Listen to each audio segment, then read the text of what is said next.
कर्म की शक्ति जब भाग्य भी देता है साथ। कहते हैं कि समस्याएं तो जिंदा लोगों के नसीब में होती हैं, समस्याएं तो जिंदा लोगों के नसीब में होती हैं।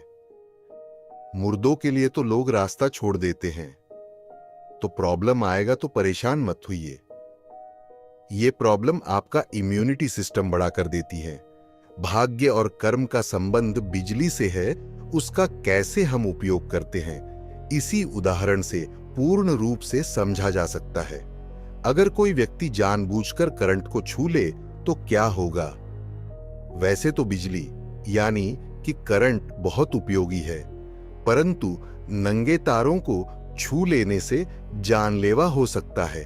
इसी प्रकार भाग्य और कर्म का संबंध भी समझना चाहिए।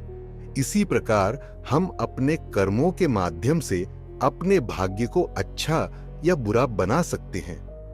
अगर मेरे भाग्य में बहुत बड़ा अधिकारी बनना लिखा है, लेकिन मैं अगर पढ़ाई लिखाई ही ना करूं तो भाग्य में लिखा अधिकारी में कैसे बन पाऊंगा? यानी कि भाग्य उसी का साथ देती है जो मेहनत करना जानते हैं।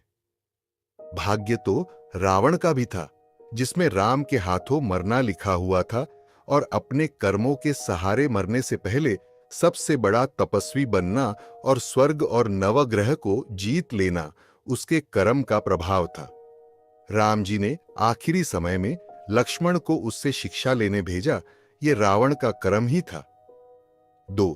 देश की बेटी निर्भया का बलात्कार होना शायद उसका भाग्य था, लेकिन मरते मरते सबके दिलों में आग लगा देना और कानून को और सख्त बनवाना उसके कर्मों का परिणाम था। 3. टाइटैनिक का डूब जाना भाग्य में लिखा था, लेकिन उसमें बैठे एक शख्स का आखिरी समय तक वायलिन बजाना ताकि लोगों को सुकून मिले उसके कर्मों का परिणाम था। याद रखिए, भाग्य तो लिखा ही है, लेकिन मरने के बाद कितने लोग आपको याद रखेंगे वो आपके कर्म निर्धारित करेंगे। चलो एक छोटी सी कहानी के माध्यम से हम इसको समझते हैं। एक नदी के किनारे उसी नदी से जुड़ा एक बड़ा जलाशय था। जलाशय में पानी गहरा होता है, इसलिए उसमें काई तथा मछलियों का प्रिय भोजन जलीय सूक्ष्म पौधे उगते हैं। ऐसे स्थान मछलियों को बहुत रास आते हैं। उस जलाशय में भी नदी से बहुत सी मछलियां आकर रहती थीं। अंडे देने के लिए तो सभी मछलियां उस जलाशय में आती थीं। वह जलाशय लंबी घास व झाड़ियों द्वारा घिरा होने के कारण आसानी से नजर नहीं आता था। उसी में 3 मछलियों का झुंड रहता था। उनके स्वभाव भिन्न थे। अन्ना संकट आने के लक्षण मिलते ही संकट टालने का उपाय करने में विश्वास रखती थी। प्रत्यु कहती थी कि संकट आने पर ही उससे बचने का यत्न करो।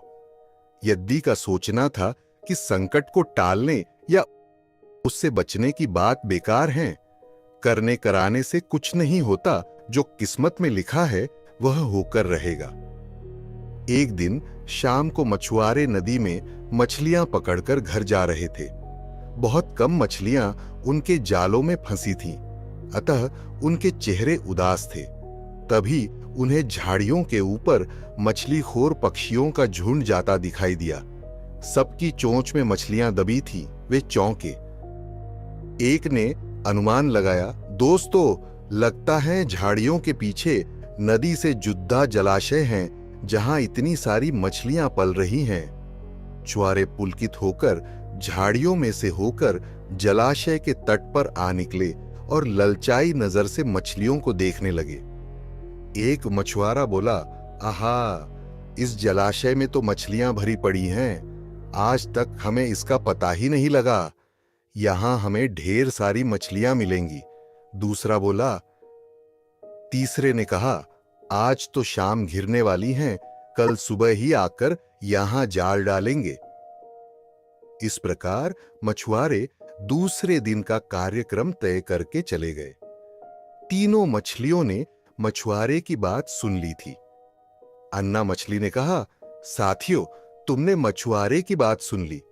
अब हमारा यहां रहना खतरे से खाली नहीं है।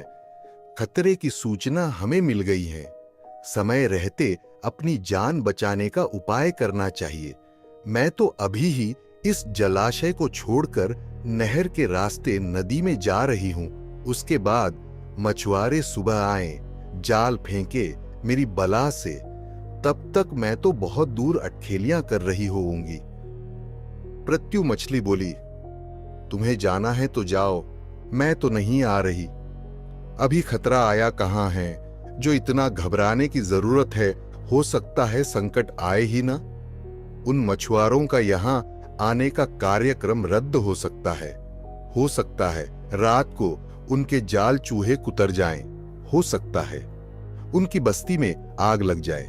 भूचाल आकर उनके गांव को नष्ट कर सकता है, या रात को मूसलाधार वर्षा आ सकती है और बाढ़ में उनका गांव बह सकता है। इसलिए उनका आना निश्चित नहीं है। जब वह आएंगे तब की तब सोचेंगे। हो सकता है मैं उनके जाल में ही न फंसूं। यद्दी ने अपनी भाग्यवादी बात कही। भागने से कुछ नहीं होने का। मछुआरों को आना है तो वह आएंगे। हमें जाल में फंसना है तो हम फंसेंगे। किस्मत में मरना ही लिखा है तो क्या किया जा सकता है। इस प्रकार अन्ना तो उसी समय वहां से चली गई। प्रत्यु और यद्दी जलाशय में ही रही। भोर हुई तो मछुआरे अपने जाल को लेकर आए और लगे जलाशय में जाल फेंकने और मछलियां पकड़ने। प्रत्यु ने संकट को आए देखा तो लगी जान बचाने के उपाय सोचने लगा। उसका दिमाग तेजी से काम करने लगा। आसपास छिपने के लिए कोई खोखली जगह भी नहीं थी। तभी उसे याद आया कि उस जलाशय में काफी दिनों से एक मरे हुए ऊदबिलाव की लाश तैरती रही है। वह उसके बचाव के काम आ सकती है। जल्दी ही उसे वह लाश मिल गई। लाश सड़ने लगी थी। प्रत्यु लाश के पेट में घुस गई और सड़ती लाश की सड़ाद अपने ऊपर लपेटकर बाहर निकली। कुछ ही देर में मछुआरे के जाल में प्रत्यु फंस गई। मछुआरे ने अपना जाल खींचा और मछलियों को किनारे पर जाल से उलट दिया। बाकी मछलियां तो तड़पने लगीं, परंतु प्रत्यु दम साधकर मरी हुई मछली की तरह पड़ी रही। मछुआरे को सड़ाहट का भभका लगा तो मछलियों को देखने लगा। उसने निश्चल पड़ी प्रत्यु को उठाया और सूंघा। आक, यह तो कई दिनों की मरी मछली है, सड़ चुकी हैं। ऐसे बड़बड़ाकर बुरा सा मुंह बनाकर उस मछुआरे ने प्रत्यु को जलाशय में फेंक दिया। प्रत्यु अपनी बुद्धि का प्रयोग कर संकट से बच निकलने में सफल हो गई थी। पानी में गिरते ही उसने गोता लगाया और सुरक्षित गहराई में पहुंचकर जान की खैर मनाई। यद्दी भी दूसरे मछुआरे के जाल में फंस गई थी और एक टोकरे में डाल दी गई थी। भाग्य के भरोसे बैठी रहने वाली यद्दी ने उसी टोकरी में अन्य मछलियों की तरह तड़प तड़प कर प्राण त्याग दिए। सीख भाग्य भी उन्हीं का साथ देता है जो कर्म में विश्वास रखते हैं और कर्म को प्रधान मानते हैं। भाग्य के भरोसे हाथ पर हाथ रखकर बैठे रहने वाले का विनाश निश्चित है।